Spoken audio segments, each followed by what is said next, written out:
ராஜேந்திர பாலாஜி திடீர்னு என்ன சொல்கிறாருன்னா, ஸ்டாலின் அவர்களுக்கு கோவம் வந்தால் தாவேகா தாங்காது. நான் கூட நம்ம தான் தப்பாக படிக்கிறோமா ராஜேந்திர பாலாஜியா? இப்போ விஜய் அவர்களுடைய அந்த அமைச்சரவை கூட்டத்தில் வந்து என்ன நடந்துச்சு அப்படின்னா, நமக்கு வந்த தகவல்கள் பார்த்தீங்கன்னா, அவர் வந்து ரொம்ப ஒரு பெரிய ஒரு சிம்ம கர்ஜனையே விட்டுருக்கார். ரொம்ப கோபமாகவும் ஆவேசமாகவும் பேசியிருக்கார். விட்டு போட்டு கழட்டி எடுத்துட்டாராம் அமைச்சர்கள். அதுவும் குறிப்பாக வந்து அவரோடு கூட கைதான ஒரு கமலேஷுக்கு வேண்டிய நபர் ஒருத்தரை இவர் மீனவத்துறை அமைச்சர் ஸ்ரீநாத் வந்து அவருடைய பேக்ரவுண்டு தெரியாமல் இவர் உதவியாளர் வச்சுருக்காரு. இது கிட்டத்தட்ட நம்ம வந்து ஒரு பீரியடில் அதம்மா அது ஜெயலலிதா அவர்களுடைய ஸ்டைல் தான் எனக்கு ஞாபகம் வருது. அந்த அறநிலையத்துறை அமைச்சர் ரமேஷோட சொந்தக்காரர் தான் வாங்கினாங்க, அதை 2 கோடிக்கு வாங்கினாங்கன்னு சொல்லி ஒரு நியூஸ் வந்துச்சு. நியூஸ் பார்த்தா உண்மை இருக்க வாய்ப்பே இல்லை. அந்த இடத்த 2 பேர் வாங்கினாங்க பாருங்கள். யாரோ 100 கோடி ரூபா நிலத்தை 2 கோடிக்கு வாங்கினாங்க. அவன் யாருன்னா முன்னாள் திமுக அமைச்சர். அதை போய் ரைடு பண்ண போகிறதுக்கு 1 வாரம் முன்னாலேயே அவர் தகவல் படித்தான். அவர் எல்லாத்தையும் காலி பண்ணி கப்பலில் ஏற்றி சிங்கப்பூர் அமைச்சிட்டாரான். மீடியாவை வந்து பயமுறுத்தக்கூடாது, அச்சுறுத்தக்கூடாது, விசாரணை என்ற பெயரில் துன்புறுத்தக்கூடாது. அதே சமயத்தில் மீடியா என்ற பெயரில் யாராவது தவறு செய்தால் அவர்கள் மீது நடவடிக்கை எடுக்கக்கூடாது.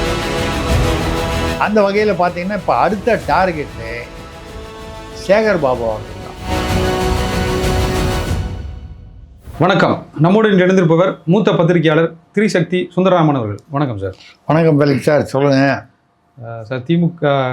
திமுகனே வருது, ஆட்சி மாறிடுச்சு. ஆட்சி மாறிடுச்சு. நிறைய பேருக்கு இன்னும் அது மைண்டில் வரவே மாட்டேங்குது. கொஞ்ச நாள் ஆனால் சரியாக வந்துடும். டிவிக்கு ஆட்சி அமைஞ்சு 60 நாள் ஆயிடுச்சு. முதல்வர் ஏற்கனவே இன்னும் நாங்கள் கொஞ்சம் கற்றுக்குறோம் அப்படின்னு சொல்லிட்டு இருந்தார்.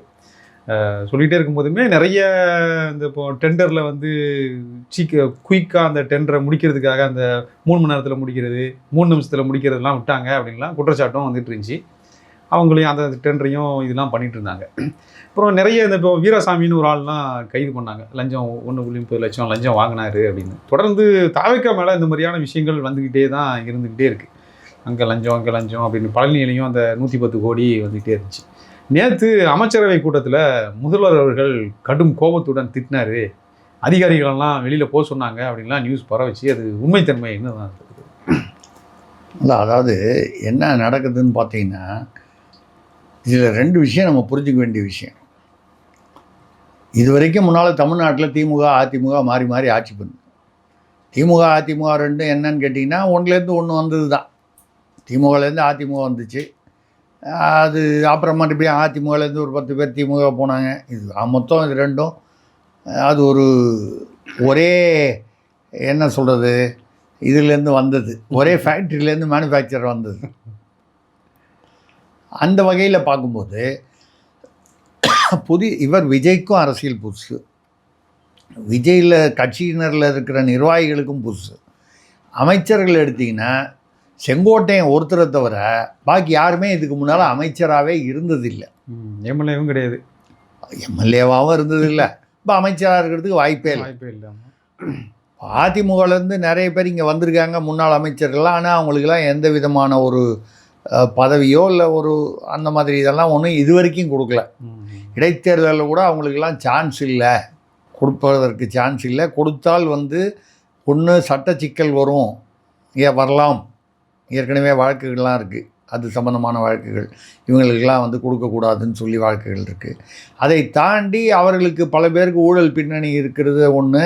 2வது ஒரிஜினலாக ஏற்கனவே தாவேக்கால இருந்தவங்கலாம் வந்து புதுசாக வந்தவனுக்கெல்லாம் வந்து எல்லாம் கொடுக்குறீங்கன்னு சொன்னால் அது உள்ளுக்குள்ளேயே பிரச்சனை வரும்.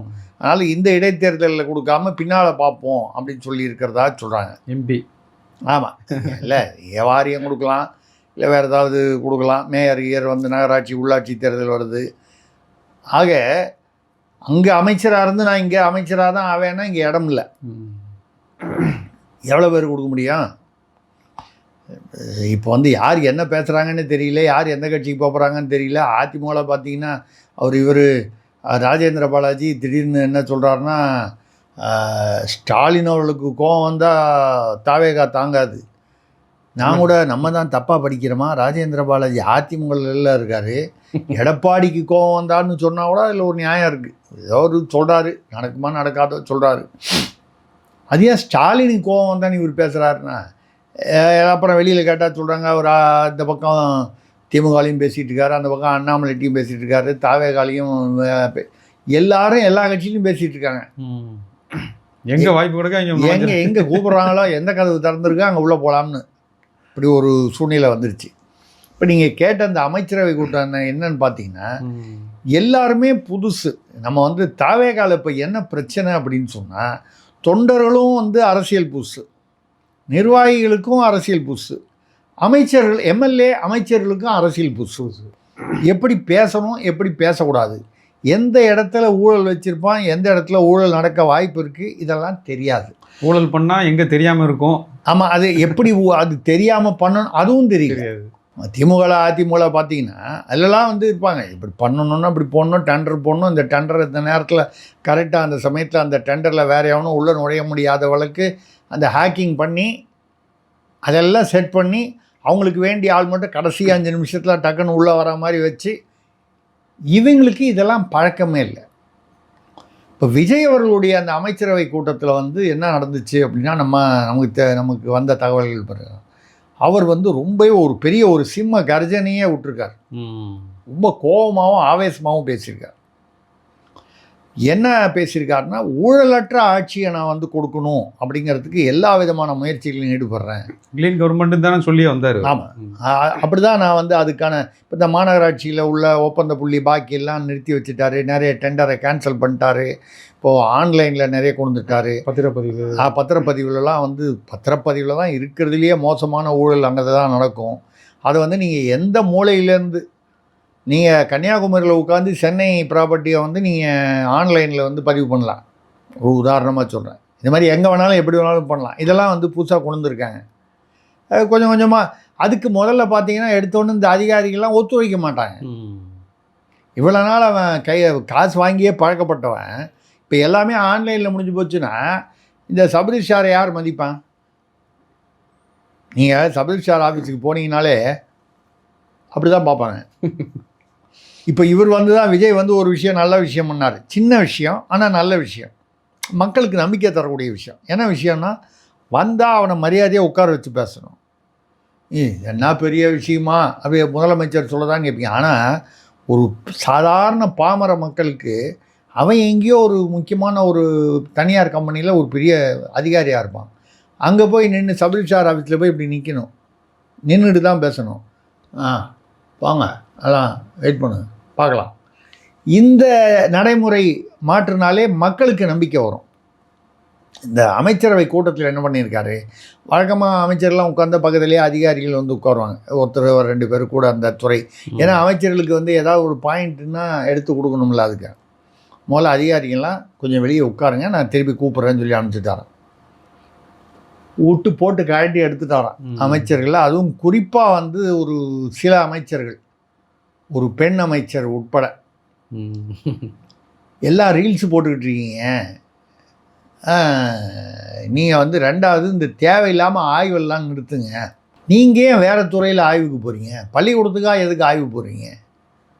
இப்போ அவர்கள் கீர்த்தனா அவர்கள் பள்ளிக்கூடத்துக்கு போனாங்க, அது யார் அமைச்சர்? ராஜ்மோகன் தானே. அது ஏன் நீங்கள் போகிறீங்க? நீங்கள் தொழில்துறைன்னா தொழில்துறைக்கு போங்க. அதே மாதிரி இன்னொரு மீன்வளத்துறை அமைச்சர் அவர் ஸ்ரீநாத் ஏதோ ஒரு விஷயத்தில் அவருடைய உதவியாளர் ஒருத்தர். இவங்க என்னென்னா உதவியாளர்னு வந்தவொடனே அவன் யார் என்ன அவன் பேக்ரவுண்டு தெரியாமல் வச்சுக்கிறாங்க. அவன் பார்த்தீங்கன்னா பழந்தின்னு கொட்டை போட்டவனாக இருப்பான். அந்த மீன்வளத்துறையில் அந்த ஸ்ரீநாத்ன்னு அவர் அவருடைய உதவியாளர் ஒருத்தர் ரமேஷ்னு, அவர் யாரோ டிஆர் சிறையில் கமலேஷன் ஒருத்தர் இருக்காராம், அவர் இன்னொருத்தர் சுகேஷ் சந்திரசேகர்னு ஒரு பெரிய டிடி விஜயநகரன்லாம் 80 கோடி ரூபா பணம் வாங்கிட்டு டிடி விஜயநகரனை ஏமாற்றிட்டாரு அதிமுகவை. அப்போது அவர் அதிமுக தான் அந்த பீரியடில் ஏமாற்றிட்டான். அது மட்டும் இல்லை, இவர் கெஜ்ரிவாலை ஏமாத்தினார், இன்னும் பல தலைவர் டிஆர் சிறையில் இருக்கார் சுகேஷ் சந்திரசேகர்னு. இன்டர்நேஷ்னல் லெவலில் போகுது இல்லை, அவர் இன்டர்நேஷ்னல் லெவல் தான். அவர் அவரோடு கூட கைதான ஒரு கமலேஷுக்கு வேண்டிய நபர் ஒருத்தரை இவர் மீனவத்துறை அமைச்சர் ஸ்ரீநாத் அவருடைய பேக்ரவுண்டு தெரியாமல் இவர் உதவியாளரை வச்சுருக்காரு. அவர் போய் ஏதோ ஒரு வியட்நாம் கம்பெனியை கூப்பிட்டு வந்து அவங்களுக்கு ஏதோ பண்ணி கொடுத்தா அது இப்படின்லாம் சொல்லி இவர் வந்து ரமேஷ் ஏதோ சொல்கிறாரு அப்படின்னு சொல்லி தொழில்துறை அமைச்சர் கீர்த்தனாகிட்ட போய் சொல்லி அவங்க அது என்னன்னு இவங்க எல்லாருக்குமே இதெல்லாம் புதுசு. ரெண்டாவது எல்லாருமே ஊழலை தவிர்க்கணுங்கிற எண்ணத்தில் விஜய் அவர்கள் ஊழலை தவிர்க்கணும், ஊழலை தடுக்கணும் அப்படின்னு சொல்கிறாருன்னா கீழே உள்ளவங்க எல்லாருக்குமே அந்த எண்ணம் இருக்கா இல்லையா? சில பேருக்கு இருக்கலாம், சில பேருக்கு இல்லாமல் இருக்கலாம். இவங்க இந்த மாதிரி கம்பெனிஸை அமைச்சருக்கு கொடுத்த உடனே இவங்க ஒருவேளை பெருமையாக நினச்சிப்பாங்களோ, நான் வந்து இப்படி 2 கம்பெனியை ரெக்கமெண்ட் பண்ணி அப்படியே இருக்கலாம். இல்லை வந்து ஏதாவது ஒரு அமௌண்ட்டு வந்துன்னா நமக்கு ஒரு ஷேர் கொடுப்பாங்கன்னு இருக்கலாம். எப்படின்னு நமக்கு தெரியாது. ஏன்னா இவங்க எல்லாருமே புதுசாக இருக்கிறதுனால இவங்களுடைய பேக்ரவுண்டை பற்றி நம்ம சொல்ல முடியல. இவங்க நேர்மையாக இருப்பாங்கன்னு சொல்ல முடியல, இருக்க மாட்டாங்கன்னு சொல்ல முடியல. அதே சமயத்தில் எல்லாருக்கும் ஆசை இருக்குது. திமுக அதிமுககாரங்கிட்ட போய் இப்போ கூட நீங்கள் அவன் போய் பேரம் பேசுகிறோன்னா ஏப்பா 50 கோடி கொடுத்தா வரையா, கவுன்சிலராக இருந்தாலே நான் 50 கோடி சம்பாதிப்பேன் அப்படின்னு சொல்லி 100 கோடி ஒரு உதாரணமாக சொல்கிறேன். திமுக அதிமுக ஏன்னா அந்த ஆல்ரெடி அவன் அதில் செட் ஆகி பழக்கமாயிடுச்சு. இதில் நம்ம இவ்வளோ இருந்தால் இவ்வளோ சம்பாதிக்கலாம், இந்த ப்ராஜெக்டில் இவ்வளோ சம்பாதிக்கலாம், இப்படி போட்டு இது எல்லாமே தெரியும். இவங்களுக்கு எதுவுமே தெரியாதுன்றது ஒரு அதாவது அரசியல் நிர்வாகத்து முறையில் வந்து அதனால் பிரச்சனைகள் வந்தால் தாங்கித்தான் ஆகணும். இப்போ விஜய் வந்து என்ன பண்ணியிருக்காரு, எல்லாரையும் கூப்பிட்டு நல்லா டோஸ் விட்டு இனிமேல் யாராவது தலையிட்டு ஒரு துறையிலேருந்து இன்னொரு துறைக்கு போய் மாறி போய் அதை பற்றி ரெக்கமெண்டேஷன் போனாலோ, இது மாதிரி தேவையில்லாத சம்மந்தமில்லாத ஆய்வு போனாலோ, எனக்கு ஊழல் புகார் வந்தாலே இது பண்ணி அமைச்சர்லேருந்து நீக்கிடுவேன். இது கிட்டத்தட்ட நம்ம வந்து ஒரு பீரியடில் அதம்மா அது ஜெயலலிதா அவர்களுடைய ஸ்டைல் தான் எனக்கு ஞாபகம் வருது. ஜெயலலிதா பீரியடில் காலையில் ஒருத்தர் அமைச்சராக பந்தாவாக வந்துட்டு இருப்பார், சாயந்தரம் 5 மணிக்கு பார்த்தீங்கன்னா அவர் நீக்கிட்டாங்கன்னு சொல்லி அது கூட வந்து நமது எம்ஜிஆர் பத்திரிகையில் வரும், இல்லை வேறு ஏதாவது ஜெயா டிவியில் வரும்.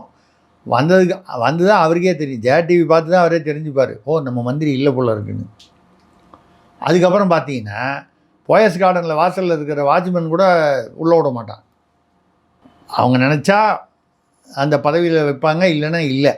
அப்படி ஒரு ஆளுமை இருந்தது. அந்த ஆளுமைக்கு அந்த அமைச்சர்கள்லாம் பயந்தாங்க. அப்படி ஒரு சிஸ்டத்தை கொண்டு வரணும்னு விஜய் அவர்கள் முடிவு பண்ணதாக தெரியுது. ஏன்னா முதல் 2 மாதத்தில் ஏற்பட்ட குழப்பங்கள், பல தகவல்கள் அவருக்கு வந்து வரவேண்டிய தகவல்கள் வராமல் இடையில் இருப்பவர்களா ஆலோசகர்னு சொல்லி யார் என்ன பண்ணுறாங்கிறதே தெரியல. சுற்றி 4 ஆலோசகர்னு சொல்கிறாங்க, 4 ஆலோசகர்ன்றாங்க. ஆமாம், ஒரே ஒரு பவர் சென்டர்னு சொன்னார். கடைசியில் பார்த்தா சுற்றி எல்லாமா பவர் சென்டர் ஆகி அவருக்கு வர வேண்டிய தகவலெல்லாம் வந்து அங்கேயே வழிமறித்து அதுக்கு ஏதோ ஒரு வேறு மாதிரி டீலிங் போட்டுறாங்க. இவருக்கு என்ன நடந்ததுன்னே தெரில. இப்போ உதாரணமாக நீங்கள் பழனியை பற்றி பேசுனீங்க. பழனியில் 110 கோடி ரூபா பஸ் ஸ்டாண்டு, அது ஹைகோர்ட். அந்த அறநிலையத்துறை அமைச்சர் ரமேஷோட சொந்தக்காரர் தான் வாங்கினாங்க, அதை 2 கோடிக்கு வாங்கினாங்கன்னு சொல்லி ஒரு நியூஸ் வந்துச்சு. நியூஸ் பார்த்தா உண்மை இருக்க வாய்ப்பே இல்லை. தெரிஞ்சவங்களாக இருக்கலாம், தெரியாது, அது வேறு விஷயம். பட் உறவினராக இருக்க வாய்ப்பு இல்லை.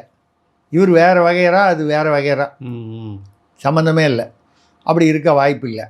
அப்போ அங்கே என்ன நடந்துச்சுன்னு நம்ம வந்து பார்க்கும்போது, யாரோ ஒரு அங்கே உள்ள அந்த சப் ரிஜிஸ்ட்ரார் வந்து செய்ய மாட்டேங்கிறாங்க, அதில் சிக்கல் இருக்குது, வேணாங்கிறாங்க. அப்போ அந்த அவங்கள வந்து லீவில் போக சொல்லிட்டோ, இல்லை அவங்க ஒரு நாள் லீவில் போகும்போதோ, கொடைக்கானல்லேருந்து ஒருத்தர் வந்து ஜஸ்டின் மணிகண்டன் ஒருத்தர் வந்து அவர் வந்து ஒரு நாளைக்கு மட்டும் டெப்டேஷன் வந்திருக்கார். இப்போ கேள்வி என்னென்னா, இவர் டெப்டேஷன் வரணும்னா மேலே ஒரு அதிகாரிகிட்ட பர்மிஷன் வாங்கணுமா? சசிகலான்னு ஒரு டிஸ்ட்ரிக்ட் ரிஜிஸ்ட்ரார்ட்ட அவங்க தான் சொல்லியிருக்காங்க. அவங்க ஏன் சொல்கிறாங்க? அவங்களுக்கு யாரோ சொல்லியிருக்கணும். இந்த அறநிலையத்துறை அமைச்சரை கேட்டால் என்ன சொல்கிறாரு, அது தடை இருக்குன்றதெல்லாம் அவர்கிட்ட போய் சொல்லும்போது பின்னணி என்னன்னே தெரியாமல் ரிஜிஸ்டர் பண்ணிட்டாங்க, தவறு நடந்திருக்குன்றது. ஆமாம், இல்லை அப்புறம் நாங்கள் அதை ஏற்கனவே தடுத்துட்டு இருந்தோன்றாரு. அதில் தான் அவர் இல்லை. அதாவது என்னை பொறுத்த வரைக்கும் என்னென்னா, இந்த அமைச்சர்களாக வந்தவங்களுக்கு, எம்எல்ஏவாக இருந்து அமைச்சர்களாக வந்தவங்களுக்கு, இவங்களுக்கு அந்த துறை அரசியலே புதுசு, நிர்வாகம் புதுசு, அந்த துறையும் புதுசு. துறையில் என்ன ப்ளஸ்ஸு மைனஸு, எவன் என்ன செய்வான், என்ன செஞ்சுருக்கான், எதுவுமே தெரியாது. இடம் கிடக்கா, அதில் கேஸ் இருக்கா, என்ன இடம், அறநிலைத்துறையோட தான். இப்போது அமைச்சர் பேசுகிறாருன்னா ஒரு அதிகாரி வந்து இல்லைங்க அது ஆக்சுவலாக மிஸ்டேக் ஆகி போச்சுங்க அப்படின்னு சொன்னால் வேறு வழியே இல்லை, நம்பணும். இதை உள்ளே இறங்கி பார்க்குற அளவுக்கு அவங்களுக்கு நிர்வாக திறமையோ அனுபவமோ இல்லை. அவன் சொல்கிறத சொல்லி நம்பினா வந்து சொல்கிறவன் வந்து சரியில்லைன்னு வைங்க, அவன் வேணும்ன்ட்டு என்னத்தையாவது ஒன்று குழப்பி விடுவான். இப்போது நமக்கு வந்து செய்தி பார்த்தீங்கன்னா, பழனியில் அந்த இடத்த 2 பேர் வாங்கினாங்க பாருங்கள். யாரோ 100 கோடி ரூபா நிலத்தை 2 கோடிக்கு வாங்கினான். அவன் யாருன்னா முன்னாள் திமுக அமைச்சர் சக்கரபாணிக்கோடைய பினாமிகள்னு சொல்கிறாங்க. இப்போ தாவேக அரசில் இருக்கிற ஆட்கள், அமைச்சர்கள், எனக்கு தெரிஞ்சு இவ்வளோ சீக்கிரம் 2 மாதத்துக்குள்ளே அவ்வளோ தில்லு தைரியம் வச்சு திமுக ஆட்களுக்கு வந்து அதை விற்கிறதுக்கு தெரிஞ்சு பண்ணுறதுக்கு வாய்ப்பு இல்லை. இன்னும் 2 வருஷம் போனால் எப்படி இருப்பாங்கன்னு தெரியாது.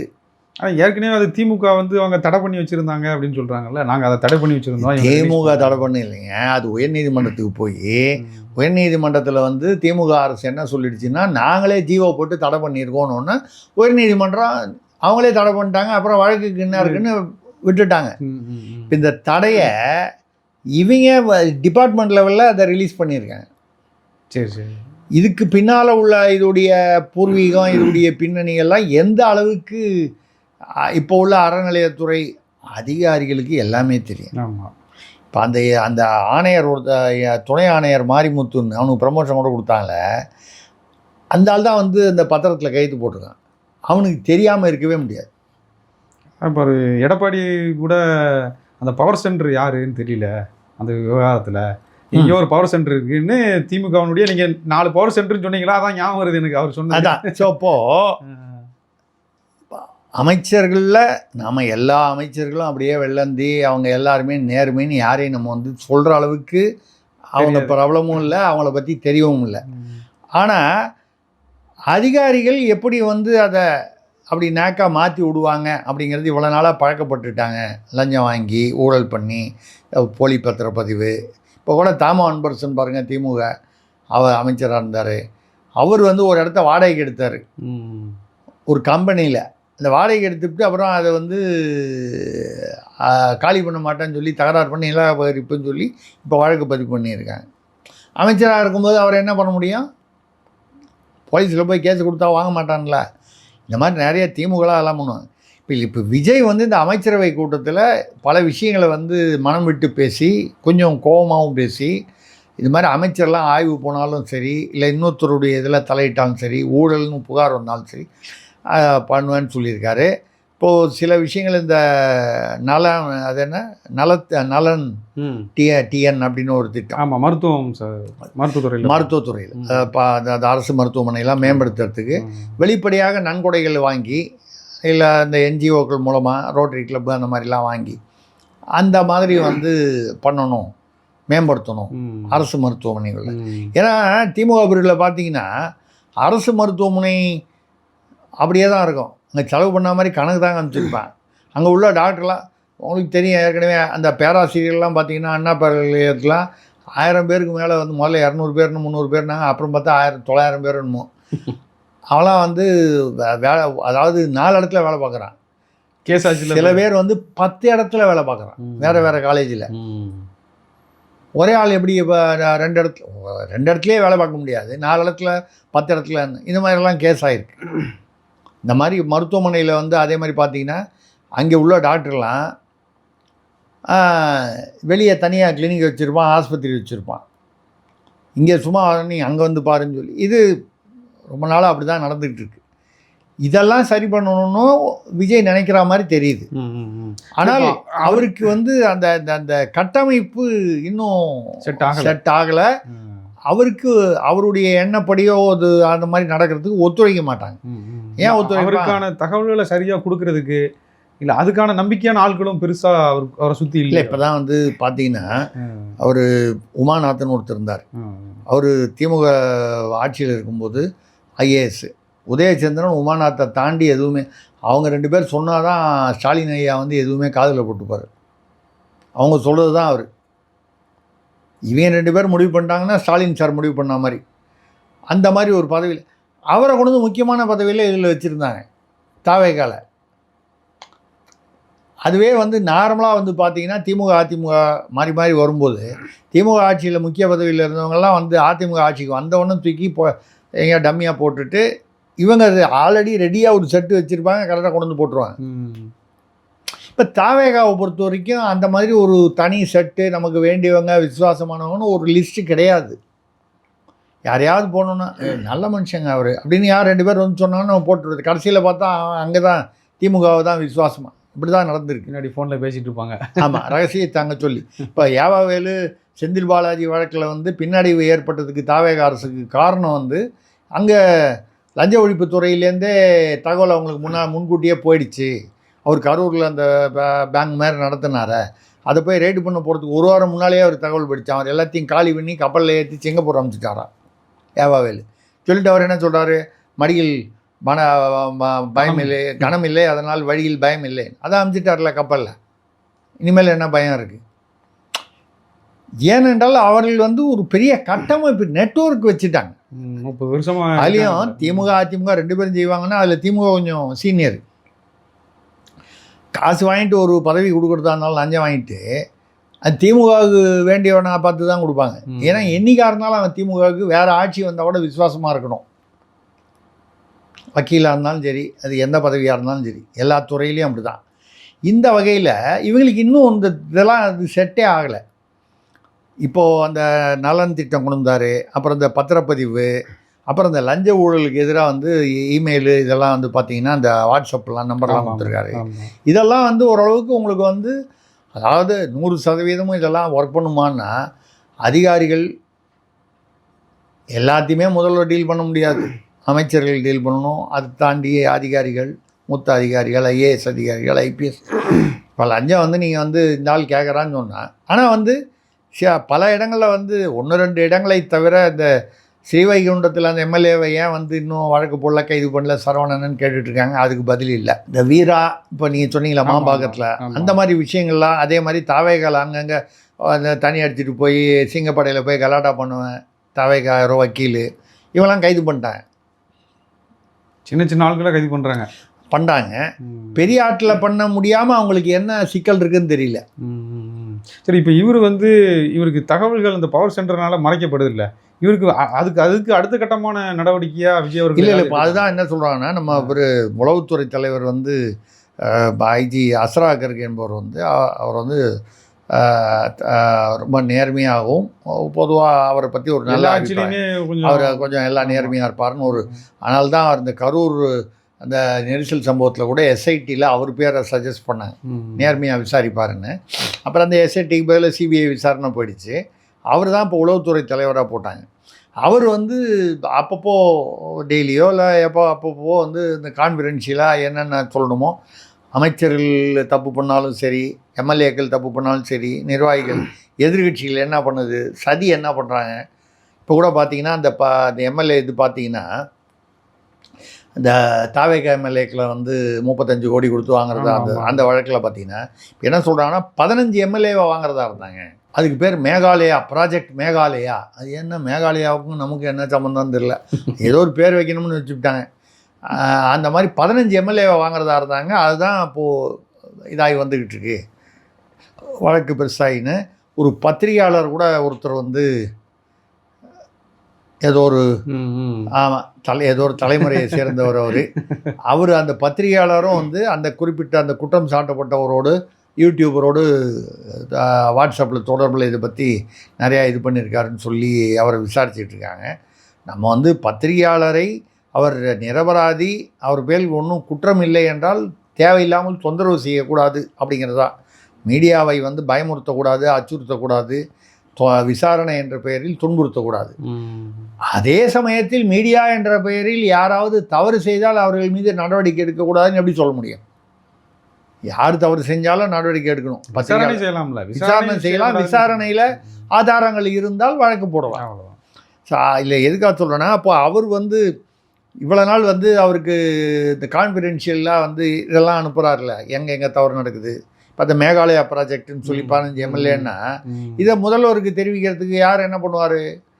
அவர் ஐஜி உளவுத்துறை வந்து இப்படிலாம் நடக்குது, இப்படிலாம் பேசுகிறாங்க, இப்படி இருக்குது, அவர் பண்ணுறாரு, இவர் இதை நடுவில் இடையில் உள்ளவங்க முதல்வர்கிட்டே அந்த கவரே போகாமல் ஒரு 4 பேர் இப்போ யாரெல்லாம் பஞ்சாயத்து பண்ணுதாங்களோ ஆமாம், அவங்களாம் வந்து பிரித்து பார்த்து அது பிரித்து பார்த்து அவங்க என்ன பண்ணுவாங்க, ஓ இது அப்படியா, தப்பு பண்ணவங்ககிட்டே இது வழக்கமாக. அப்புறம் இப்போ போலீஸார்ட்ட கொண்டு போய் நீங்கள் பார்த்தீங்கன்னா முதல்ல போய் நீங்கள் போய் கம்ப்ளைண்ட் பண்ணிட்டு வந்துடுவீங்க. வந்த உடனே அவன் யாரை காண்டாக்ட் பண்ணுவார்னா, போலீஸ்காரரு யார் மேலே கம்ப்ளைண்ட் பண்ணீங்களோ அவர் தான் கூப்பிடுவார். எப்போ அவன் பேரில் கம்ப்ளைண்ட் இருக்குது வா நீ வந்து அவன்கிட்ட பேரம் பேசுவார். ஏன்னா இவன் வந்து காசு பெருசாக கொடுக்க மாட்டான், அவன் கொடுப்பான். பயந்து போய் ஜெயிலுக்கு போகாமல் இருக்கணுங்கிறதுக்காக கொடுப்பான். இவன் ஏதோ சும்மா பேர் கொடுப்பான். இவன் 500 ரூபா கொடுப்பான்னா அவன் 5000 கொடுப்பான், இல்லை 50000 கொடுப்பான். இதை மாதிரி அவங்க வந்து நடுவில் உள்ளவங்களாம் வந்து சம்மந்தப்பட்ட பார்ட்டியை கூப்பிட்டு உன்னை பற்றி கம்ப்ளைண்ட் வந்திருக்கு, சிஎம்கிட்ட போச்சுன்னா முடிஞ்சுது அப்படின்னா அவங்க ஏதோ ஒன்று சைடில் டீல் பண்ணிட்டு போனாங்க. இதையெல்லாம் கொஞ்சம் கொஞ்சமாக முதல்வர் புரிந்து கொண்டு தான் இந்த அமைச்சரவை இதில் பண்ண மட்டும் இல்லாமல் அவர் அசராக இருக்கவர்கள் இப்போ ஒரு 10 நாளைக்கு முன்னாடி ஒரு செய்தி வந்தது. அவர் வந்து என்னை விட்டுருங்க, இங்கே ஒன்றும் ஒரே நிறைய பவர் சென்டர் இருக்குது, யார் சொல்கிறத கேட்குறதுனே தெரியல, நம்ம சொன்னாலும். ஆமாம், ரெண்டாவது நம்ம சொல்கிற மேட்ரு அங்கே எங்கே போகணுமோ அங்கே போக மாட்டேங்குது அப்படின்னு சொல்லி என்னை டெல்லிக்கு நான் போகிறேன் டெபுடேஷனில் அப்படின்னு சொல்லி எழுதி கொடுத்தாருன்னு ஒரு தகவல் வந்துச்சு. இப்போது எனக்கு நேற்று கிடைத்த தகவல் வந்து முதல்வர் அவர்களே அவரிடம் நேரடியாக பேசி, அது நேராக கூப்பிட்டு பேசினாரா, அது என்ன அவங்க நினச்சா ஏதோ ஒரு நம்பரில் கூப்பிட்டு பேசி இனிமேல் நீங்கள் வந்து அவருக்கு தனிப்பட்ட ஒரு லைனை கொடுத்து ஒரு ஃபோன் நம்பரை கொடுத்து என்னை காண்டாக்ட் பண்ணணுன்னா இந்த நம்பரில் காண்டாக்ட் பண்ணுங்கள், வேறு யார்கிட்டையும் அந்த தகவலை சொல்லாதீங்க, முக்கியமான தகவல். உளவுத்துறையிலேயே சின்ன தகவல், பெரிய தகவல், முக்கியமான தகவல், அதிமுக்கியம் நிறையா இருக்குது, வித்தியாசப்படும். முக்கியமான தகவல்களை இந்த மாதிரி சிங்கப்பூர் வந்து இல்லை அதான் இந்த மாதிரி சிங்கப்பூர் போகிறது இந்த மாதிரியான முக்கியமான. ஆமாம், நீங்கள் சிங்கப்பூர்கார் தப்பிச்சுடுவார், தப்பிக்கிற மாதிரி இருக்கார், நமக்கு தெரிஞ்ச வரைக்கும் அவர் ரெடி பண்ணிக்கிட்டு இருக்காரு அப்படின்னா அது முக்கியமான தகவல். நீங்கள் ஏதோ ஒரு தம்பியை வந்து டிஎஸ்பியை கடிச்சிட்டான்னா, ஏதோ கடிச்சிட்டான்னா அவனை கூப்பிட்டு 2 சாத்தி அவனை ஏதோ வழக்கு போனால் போடலாம், இல்லை எச்சரித்து 2 சாத்தி அனுப்பலாம். அதாவது விஷயங்களை வந்து வித்தியாசப்படுது.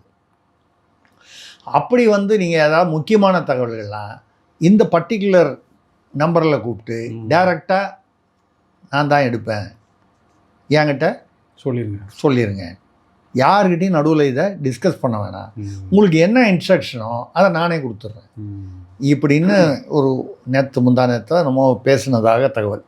அதுக்கப்புறம் அவர் வந்து அந்த டெல்லி போகிறேன் நான் விட்டுருங்க அப்படின்னு சொன்னதை நீங்கள் அதை விட்ரா பண்ணீங்கன்னு சொன்னதாக நமக்கு தெரிஞ்சு அவரும் அதை ஏற்றுக்கிட்டு இருக்காரு அப்படிங்கிற மாதிரி செய்தி வருது. அப்போ இவருக்கு விஜய் அவர்களுக்கு அந்த சிக்கல் இருந்திருக்கு, கூட இருக்கவங்களாலேயே. ஆமாம், இருக்கவங்களாலேயே பெரிய சிக்கல். ஆமாம், அது ஒன்று ஒரு பக்கம் இருக்குது இல்லை, இது அந்த பக்கம் இருக்குது, ஒன்று அந்த பக்கம் இருக்குது, 4 பக்கமும் வேறு வேறு. ஒன்று வந்து தொழிலதிபர், ஒன்று வந்து அரசியல் ஆலோசகர், ஒன்று வந்து ரூட்டு, இப்படி ஒன்றும் வேறு வேறு வழியில் வர்றது, அவங்கவுங்க வழியில் போகிறாங்க. அவங்கவுங்க சில அதில் அந்த பக்கம் அமைச்சரில் பார்த்தா ஒருத்தர் இயக்கத்திலேயே கூடவே இருந்தவர், ரசிகர் மன்ற காலத்திலேருந்து, ஒருத்தர் எங்கேருந்தோ வந்துட்டு வந்தவர், அவர் பெரிய லாட்ரி குடும்பத்துலேருந்து வந்தவர். இப்படி எல்லா பக்கமும் அந்த அமைச்சர் பக்கம் போனால் அங்கே தனித்தனி பவர் சென்டரு, ஆலோசகர்கள் பக்கம் போனால் தனித்தனி பவர் சென்டரு. இந்த குழப்பங்களுக்கெல்லாம் காரணம் இதான் சொல்லி இப்போ அவர் முதல்வர் விஜய் இதை கொஞ்சம் ஓரளவுக்கு புரிந்து கொண்டு சில நடவடிக்கைகளே எடுத்திருக்கிறாரு அப்படின்னு சொல்கிறாங்க. ஒன்று, இந்த உளவுத்துறையோட டைரெக்டாக ஒரு டச்சு. அந்த வகையில் பார்த்தீங்கன்னா ஃபஸ்ட்டு அதில் கூப்பிட்டு உமாநாத் அவர்களை தூக்கி கம்பல்சரி வெயிட்டில் போட்டாங்க, அருண் ஐபிஎஸை தூக்கி ஏதோ போலீஸ் ட்ரைனிங் அகாடமியில் போட்டாங்க. இதெல்லாம் வந்து நடந்திருக்கு அப்படின்னு சொன்னால் இப்பொழுது உளவுத்துறைக்கும் முதல்வருக்கும் நடுவில் இருந்த ஒரு சுவர் வந்து இடிக்கப்பட்டு அப்படி போல் தெரியுது, இடிக்கப்பட்ட மாதிரி தெரியுது. இவங்களும் இப்போ நம்ம வந்து ஒரு தகவலை உளவுத்துறை சொன்னிச்சுன்னா பவர் சென்டரில் இருக்கவங்க வேண்டியதை பெருசாக சொல்கிறது, வேண்டாததை சின்னதாக சொல்கிறது, இல்லை சில விஷயங்கள் சொல்லாமே விட்டுறது. இதெல்லாம் வந்து தாண்டி ஆனால் இப்போது அவர் பத்திரப்பதிவு துறையில் லஞ்ச ஊழலுக்கு கொண்டு வந்த அந்த இது புகார், அந்த நலம் டிஎன்னு, இந்த மாதிரி நிறைய விஷயங்கள் வந்து நல்ல விஷயங்களாக தான் வந்து விஜய் கொண்டு வந்திருக்காரு. இதில் நமக்கு கேள்வி என்ன சொல்கிறாங்கன்னா, முதல்வர் வந்து இப்போ நடவடிக்கைகள், அதாவது இதுவரை இருந்த குழப்பங்களையெல்லாம் கொஞ்சம் ஒரு ஸ்டடி பண்ணி ஒரு நடவடிக்கை எடுக்க ஆரம்பித்தது தான் இந்த அமைச்சரவையில் அவருடைய சிம்ம கர்ஜனை, ஆவேச பேச்சு, அதிரடி நடவடிக்கை. இதெல்லாம் பார்க்கும்போது அந்த ஜெயலலிதா ஸ்டைல் தான் ஞாபகத்துக்கு வருது. அந்த மாதிரி ஸ்டைலில், அதாவது அமைச்சர்களை அடக்கி ஆண்டு அமைச்சர்கள் மற்ற நிர்வாகிகள் கூட இருக்கிறவங்க எல்லாரையும் வந்து அந்த கண்ட்ரோலில், அந்த கிரிப்பில் கொண்டு வந்து வைக்கிறது அந்த ஜெயலலிதா ஸ்டைலில் அவர் செயல்படுறதாக முடிவு செய்திருக்கிற மாதிரி தெரியுது. இன்னொன்று, இவருக்கு வந்து முக்கியமாக வந்து மத்திய அரசு வந்து, காங்கிரஸ் வந்து இந்த கூட்டணியில் இருந்தாலும் இப்பொழுது மறுபடியும் திமுகவை வந்து கொண்டு வந்துடக்கூடாது ஆட்சிக்கு. மறுவரை திட்டத்தில் வரும்போது திமுகவுடைய ஆதரவு வேணும், சரத்பவார் ஆதரவு வேணும். அது வேறு அரசியல், அது தேசிய அரசியல். மாநில அரசியலில் வந்து மறுபடியும் திமுக வரக்கூடாது, அதிமுக வர நிலைமையில் இல்லை. அப்படிப்பட்ட ஒரு சூழ்நிலையில் விஜயுடைய ஆட்சி வந்து கொஞ்சம் நல்லது செய்யக்கூடிய ஒரு இதுனா தான் அதை கொண்டு போனோம். ஆட்சியை காப்பாற்றினா தானே அப்புறம் நல்லது செய்கிறதா இல்லையான்னு. அப்போது மத்திய அரசுடைய மறைமுகமான ஒரு ஆதரவும் இருப்பதாக சொல்கிறார். அந்த வகையில் பார்த்திங்கன்னா இப்போ அடுத்த டார்கெட்டு சேகர் பாபு அவர்கள் தான். ஏன்னா சிஎம்டிஏல தான் நிறைய அந்த ராம்சார் அது இது நிறைய ஊழல்கள் நடந்திருக்கு. இந்த மாதிரி விஷயங்களில் வந்து சேகர் பாபு தான் அடுத்த டார்கெட்டு. ஏவாவேலு தப்பிச்சிட்டாரு, செந்தில் பாலாஜி தப்பிச்சதாக நினைக்கிறாரு. ஆனால் வேறு மாதிரி இறுக்கங்கள்லாம் வருது. இப்போ பார்த்தீங்கன்னா அதாவது செந்தில் பாலாஜி விஷயத்தில் ஏற்கனவே இருந்த இதெல்லாம் வாபஸ் வாங்கிட்டாங்க. தடை விதித்த இதெல்லாம் வந்து தவேக அரசு வந்தப்புறம் வாபஸ் வாங்கிட்டாங்க. அப்போ இடி விசாரிக்கலாம். இந்த ரத்தீஷ், ஆகாஷ் பாஸ்கர்னு அந்த டாஸ்மாகில் சம்மந்தப்பட்ட அந்த சில பேர் 2000 கோடி 3000 கோடி 2 வருஷத்தில் சம்பாதிச்சா 3 வருஷத்தில், அவங்க பேர்லாம் மறுபடியும் இடி வந்து உள்ளே விசாரிக்கிறதுக்கு இப்போ கிட்டத்தட்ட விஜய் அவர்கள், முதல்வர் விஜய் அவர்கள் கேட்டை ஓப்பன் பண்ணி விட்டார் மத்திய அரசுக்கு. அப்போ செந்தில் பாலாஜி மீது அதெல்லாம் வரக்கூடிய ஒரு வழக்கு மறுபடியும் விறுவிறுப்பாகும். சேகர்பாபு மீது இன்னும் தீவிரமாகும். ஏற்கனவே அந்த சினோரா அசோக் அவரை தாக்குன வழக்கு, அடிதடி வழக்கு, அந்த தேர்தல் பூத்தில் போய் பண்ணது, அது இல்லாமல் நிறைய அந்த சிஎம்டிஏ வழக்குகள் நிறையா இருக்குது. இந்த ராம் பிரிகேடு குரூப்பு மற்ற இதெல்லாம் இருக்குது. இதெல்லாம் வந்து இப்போது வெளிச்சத்துக்கு வரும். இந்த ஊழல்களை கொண்டு வருவதில் விஜய் வந்து தீவிரமாக இருக்கிறார். இவ்வளோ நாள் வந்து கொஞ்சம் அந்த இருந்த குழப்பங்கள் வந்து இப்போவும் வந்து நான் 100% அது தெளிவாயிடுச்சு, எல்லாமே நாளையிலேருந்து பிரமாதமாக ஒர்க் பண்ணும் போதுன்னு எடுத்துக்க முடியாது. ஏன்னு கேட்டால் இதெல்லாம் படிப்படியாக தான் கொண்டு வர முடியும். எந்த அளவுக்கு அதிகாரிகளை வந்து அதான் சொன்னேன், இந்த உமாநாத்தை எடுத்துட்டாரு, இப்போ அருணை மாற்றிட்டாரு. அவங்களாம் வந்து தவறு செய்தார்களா இல்லையா நம்ம அதுக்குள்ளேயே போகல. நம்ம அவர்கள் திமுக ஆட்சிக்கு நெருக்கமாக இருந்தார்கள். இன்றைக்கி நாளைக்கு அப்போ அருணுக்கு கீழே ஒரு கிளார்க் வந்து இந்த தகவலை டிஎம்கேக்கு சொல்லியிருந்தா கூட அந்த பழி யார் மீது வரும்னா அருண் மீது தான் வரும். தார்மீக அளவில் வரும். ரெண்டாவது, கீழே உள்ளவன் தப்பு பண்ணாலும் மேலே உள்ளவன் தான் பொறுப்பு. எதுக்கு அனாவசியமான சந்தேகம்? அவங்கள வச்சுட்டு புது வேறு ஆட்கள் கொண்டு வந்து போடலான்னு சொல்லி அந்த மாதிரி தான் இப்போ போட்டிருக்காரு. நிறைய இடங்களில் ஐஏஎஸ் பார்த்திங்க, நேற்று முந்தானத்து 16 அதிகாரிகள் மாற்றிருக்காங்க. திமுக ஆட்சியில் இருந்த ஜெய ராதாகிருஷ்ணன், அவர் இவர் இந்த உமாநாத் இவங்கெல்லாம் கொண்டு போய் வேறு இடத்துல போட்டு புதுசாக மின்துறைக்கு அருண் ராய்னு ஒருத்தர் போட்டிருக்காரு. இந்த மாதிரி புதியவர்களை போடும்போது இந்த புதியவர்கள் வந்து நேர்மையாக இருக்காங்க இல்லைன்றது அடுத்தது. திமுகவுக்கு விசுவாசமாக இருக்க மாட்டார்கள், தகவல் கசியாது. ஏதாவது ஒரு நல்ல நடவடிக்கை எடுக்கும் பொழுது அதற்கு இடையூறாக இருக்க மாட்டார்கள் அப்படிங்கிறது தான்.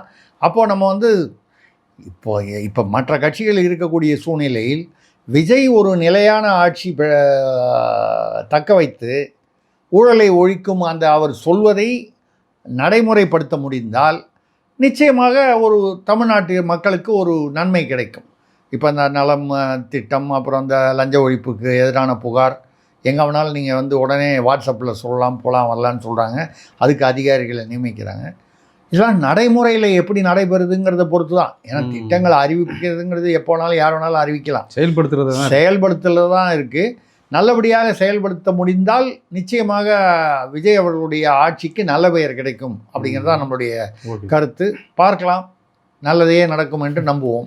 உங்களுடைய கருத்துக்களை மிக தெளிவாக முன்வச்சதுக்கு ரொம்ப நன்றி. நன்றிங்க, வணக்கம்.